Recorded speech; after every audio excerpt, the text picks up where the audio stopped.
ఫరూక్ అబ్దుల్లా, ఉమర్ అబ్దుల్లా కలిసి సడన్‌గా రాష్ట్ర హోదా కావాలి అని అడగడము. నిజానికి అమిత్ షా గారు గతంలో చెప్పారు. ఏదో ఒక రోజున తప్పకుండా రాష్ట్ర హోదా ఇస్తామని చెప్పి పార్లమెంటు సాక్షిగానే చెప్పారు. కానీ ఇప్పుడు ఈ పార్లమెంటు సమావేశాలు మొదలవుతున్నటువంటి ఈ తరుణంలో ఈ ధర్నాలు దేనికి? నిరసనలు దేనికి? వీళ్ళ ఎజెండా ఏంటి అసలు? రాజుగారు, దీంట్లో ఒక 3-4 కోణాలు ఉన్నాయండి.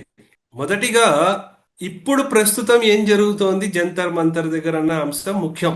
ఇప్పుడు కాక్రోచ్ పార్టీ వాళ్ళు ఏదో ఇండియా అగేన్స్ట్ కరప్షన్ ఆ ఆ దీనిగా చేద్దామని ప్రయత్నం వారు చేశారు.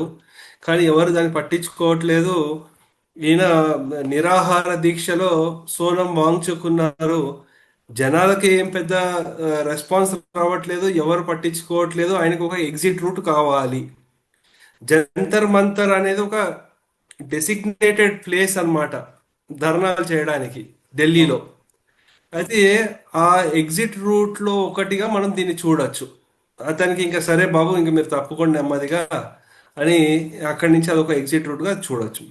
రెండవ కోణం వచ్చేసరికి, మనము చూస్తుంది ప్రతి పార్లమెంట్ సమావేశానికి ఏదో తప్పుడు రిపోర్ట్లు రావడము, లేకపోతే అదాని అని చెప్పడము, వాకౌట్లు చేయడము, లేకపోతే ఇటువంటివి ఏవో ఒకటి వస్తూ ఉండేవి.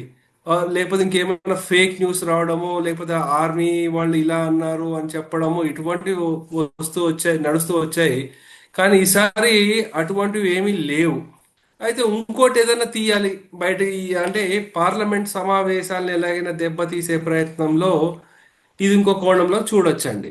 మూడో కోణం వచ్చేసరికి, పాకిస్తాన్ ఇల్లీగల్లీ ఆక్యుపైడ్ జమ్మూ కాశ్మీర్లో ధర్నాలు ఎలా జరుగుతుందో దాని నుంచి ఈ పాకిస్తాన్కి వాళ్ళకి ఏంటంటే వత్తసు పలికే వాళ్ళు ఎవరైతే ఉన్నారో కాశ్మీర్లో, ఇంకా పాకిస్తాన్ వీళ్ళని ప్రాక్సీలుగా వాడుకుని దృష్టి మరలించే చర్యలో వాళ్ళు చేస్తున్నారని మనం ఇంకొక కోణంలో కూడా మనం ఆలోచించవచ్చు.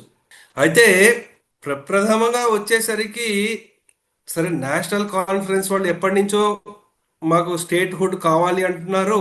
అయితే దాని గురించి మీరు చెప్పినట్టు అమిత్ షా గారు కూడా అక్కడ పరిస్థితులన్నీ సద్దుమణిగిన తర్వాత మనము చేద్దామని చెప్పారు. సో మొదటిగా ఎలక్షన్స్ చేశారు. ఎలక్షన్ జరిపించిన తర్వాత రిజల్ట్స్ వచ్చాయి. నేషనల్ కాన్ఫరెన్స్ ఉంది. అయితే అక్కడ దేశ సురక్షిత పరిస్థితుల ప్రకారం అవన్నీ చూసుకుంటే, రక్షణ పరంగా చూసుకుంటే జమ్మూ కాశ్మీర్లో ఇంకా స్టేట్ హుడ్ ఇచ్చే స్థాయిలో లేదు. ఎందుకంటే అది యూనియన్ టెరిటరీ వరకు ఉంటే మనకి కంట్రోల్ బాగా ఉంటుంది ఆర్మ్ ఫోర్సెస్ వాళ్ళకి. అదొకటి. ఇదంతా బానే ఉంది కానీ, ఈ మిర్వైజ్ ఉమర్ ఫారూక్ ని ఆయనకు కూడా ఆహ్వానం పంపించడం చాలా, అది డిబేట్ఫుల్ పాయింట్ అయిపోయిందండి. ఎందుకంటే వీళ్ళ ధర్నా వచ్చేసరికి స్టేట్ హుడ్ కావాలి, కేంద్రం మీద ఒత్తిడి తీసుకువచ్చే ప్రయత్నం. కానీ మిర్వైజ్ ఆయన డిమాండ్లు ఏంటి? ఆర్టికల్ 370 మళ్ళీ తీసుకురావాలి, ఆర్టికల్ 35 తీసుకురావాలి. అలాగే ఎవరెవరైతే జైల్లో ఉన్నారో ఈ సింపథైజర్లు, పాకిస్తాన్ సింపథైజర్లు, వాళ్ళందరినీ విడుదల చేయాలి అని ఇంకొక ఉందన్నమాట. ఉమ్. ఇక్కడ ఇంకొక కోణం మనం చూడాల్సింది ఏంటంటే అండి, నేషనల్ కాన్ఫరెన్స్ ఉమర్ అబ్దుల్లా ఐఎన్డిఐ కూటమిలో ఉన్నప్పటికీ కూడా చాలా మటుకు అతను చాలా సందర్భాల్లో కేంద్రాన్ని సపోర్ట్ చేస్తూ వచ్చారు. ఉమ్. అయితే ఈ కేంద్రం కూడా ఇతన్ని ఆ కాక్రోచ్ పార్టీలు లేకపోతే ఈ ధర్నాలని ఆపించడానికి ఒక ప్రాక్సీగా ఇతన్ని కూడా వాడుకుంటున్నారా అని ఇంకొక కోణంలో కూడా మనం ఆలోచించవచ్చు. ఉమ్. ఎలాగో ఈ అంశం తెలిసిందే, ఎలాగో వీళ్ళు ఎవ్వరు ఒప్పుకోరని. ఉమ్. అయితే మిగతా పార్టీలని ఆహ్వానించడంలో ఏంటంటే, ఒకవేళ వస్తే వాళ్ళ ద్వంద్వ వైఖరి ఏదైతే ఉందో అది బయటపడుతుంది. ఉమ్.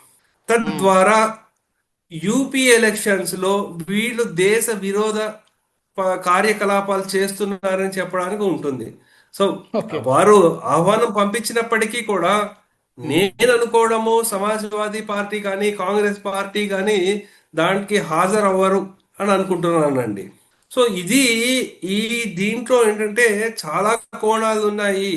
అందు గురించి మనము ఇది వెంటనే అయిపోతుందని చూడక్కర్లేదు. ఈ వీడియో మీకు నచ్చినట్టయితే లైక్ చేయండి, 10 మందికి షేర్ చేయండి. అలాగే కామెంట్ల రూపంలో మీ అభిప్రాయాలను మాతో పంచుకోండి. Nationalist hub group of channels ను సబ్స్క్రైబ్ చేసుకుని తెలుగునాట జాతీయవాద జర్నలిజాన్ని ప్రోత్సహించండి. ఈ వీడియో కింద ఉన్న బెల్ ఐకాన్ పై క్లిక్ చేయడం మర్చిపోవద్దు.